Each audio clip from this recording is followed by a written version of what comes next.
And now I'm talking with my friends in Poland, and they are worried that you align yourself too much with Putin. What's your message for them?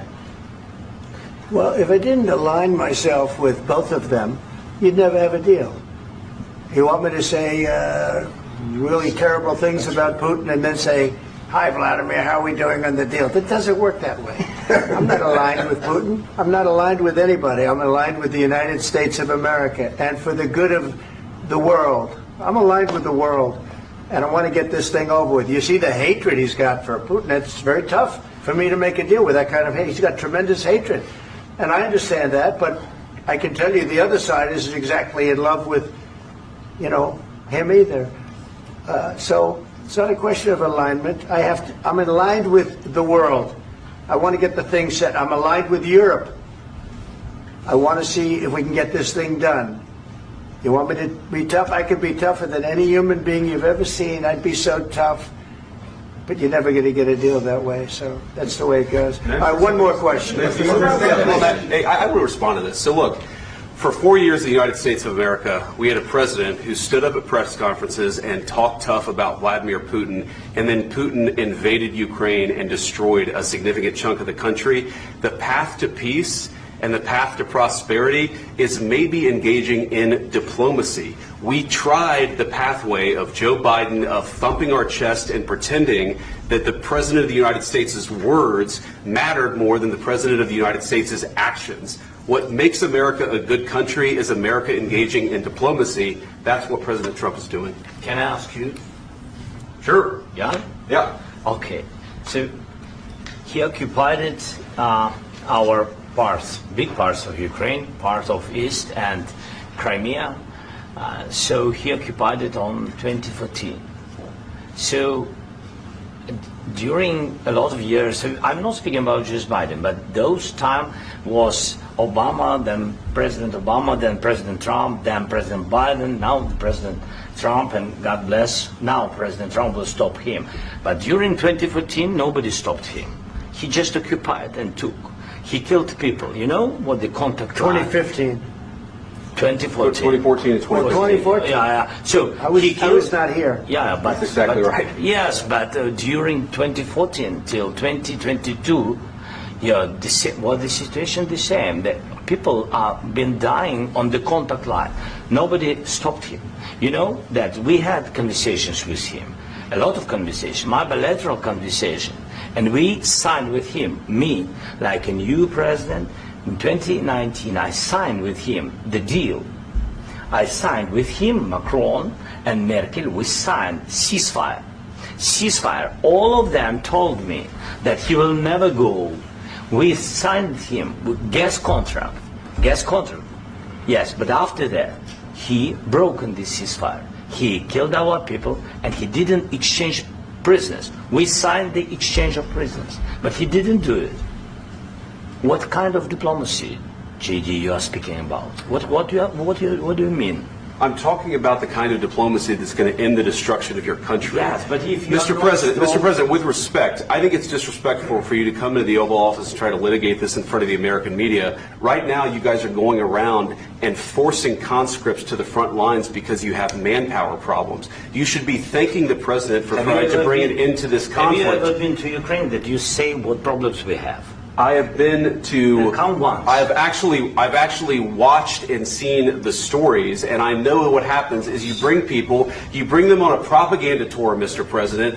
Do you disagree that you've had problems bringing people into your military? And do you think that it's respectful to come to the Oval Office of the United States of America and attack the administration that is trying to prevent the destruction of your country? A lot of questions. Let's start from the beginning. Sure. First of all, during the war, everybody has problems. Even you, but you have nice ocean and don't feel now, but you will feel it in the future. God bless. You don't know that. God bless. God bless. You will not have war. Don't tell us what we're going to feel. We're trying to solve a problem. Don't tell us what we're going to feel. I'm not telling you. Because you're in no position to dictate that. That's exactly what you're doing. You're in no position to dictate what we're going to feel. We're going to feel very good. Feel influence. We're going to feel very good and very strong. You will feel influence. You're right now not in a very good position. You've allowed yourself to be in a very bad position, and he happens to be right about it. From the very beginning of the war. You're not in a good position. You don't have the cards right now. With us, you start having cards. Right now, you don't have. You're playing cards.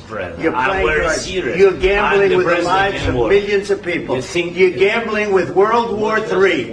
You're gambling with World War III.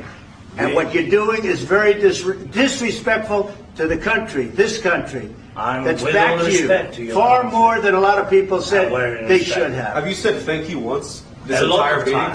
No, in this entire meeting, you said thank you. You went to Pennsylvania and campaigned for the opposition in October. Offer some words of appreciation for the United States of America and the president who's trying to save your country. Please, you think that if you will speak very loudly about the war, He's not speaking loudly. He's not speaking loudly. Your country is in big trouble. Can I answer? Wait a minute. No. You've done a lot of talking. Your country is in big trouble. I know. You're not winning. You're not winning this. You have a damn good chance of coming out okay because of us. Mr. President, we are staying in our country, staying strong from the very beginning of the war. We've been alone, and we are thankful. I said thanks you haven't in been this alone. cabinet, you and not only in this cabinet. We gave you, through this stupid president, $350 billion. You voted we gave for you your military president. equipment, and you men are brave, but they had to use our military. What about if you didn't have our military equipment, this war would have been over in 2 weeks. In 3 days, I heard it from Putin. In 3 days, this is something maybe new. Less. In 2 weeks, of course, yes. It's going to be a very hard thing to do business like this. I tell you. Just say thank you. I said a lot of times to American people. Except that there are disagreements, and let's go litigate those disagreements rather than trying to fight it out in the American media when you're wrong. We know that you're wrong. But you see, I think it's good for the American people to see what's going on. I understand, sir. I think it's very important. That's why I kept this going so long. You have to be thankful. You don't have the cards. You're buried there. Your people are dying. You're running low on soldiers. Listen, you're running low on soldiers. It would be a damn good thing. And then you tell us, I don't want a ceasefire. I don't want a ceasefire. I want to go, and I want this. Look. If you could get a ceasefire right now, I tell you, you take it so the bullets stop flying and your men stop getting killed. Of course, we want to stop the war. But you're saying you don't want a ceasefire. But I said to you, I want a ceasefire. With guarantees. Because you'll get a ceasefire faster than an agreement. Ask our people about ceasefire, what they think. That wasn't with me. For you that wasn't with me. That was with a guy named Biden, who was not a smart person. That was with Obama. It was your president. Excuse me. That was with Obama, who gave you sheets, and I gave you javelins. Yes. I gave you the javelins to take out all those tanks. Obama gave you sheets.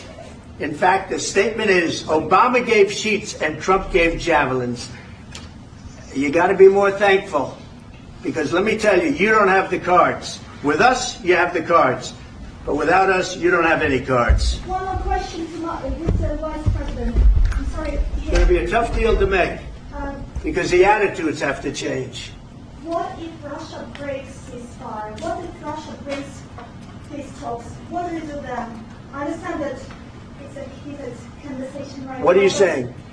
She's asking, what if Russia breaks the ceasefire? What if anything? What if a bomb drops on your head right now?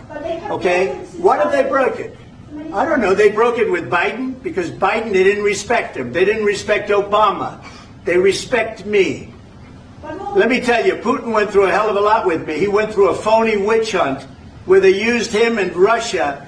Russia. You ever hear of that deal? That was a phony Hunter Biden, Joe Biden scam. Hillary Clinton, Shifty Adam Schiff. It was a Democrat scam.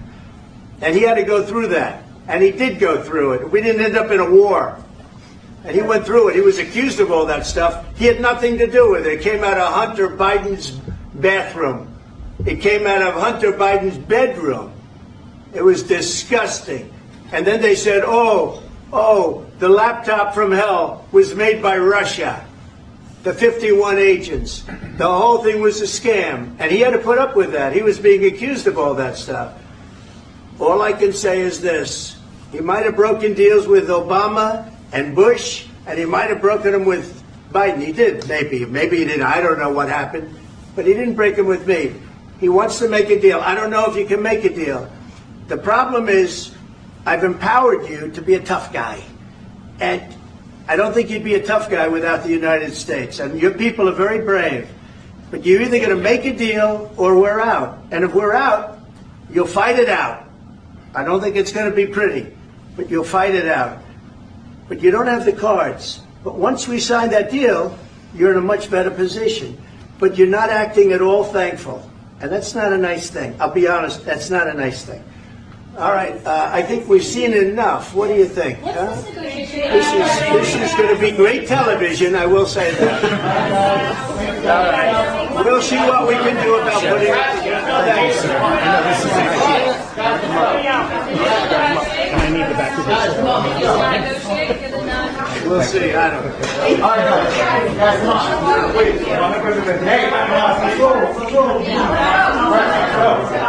Guys, come on.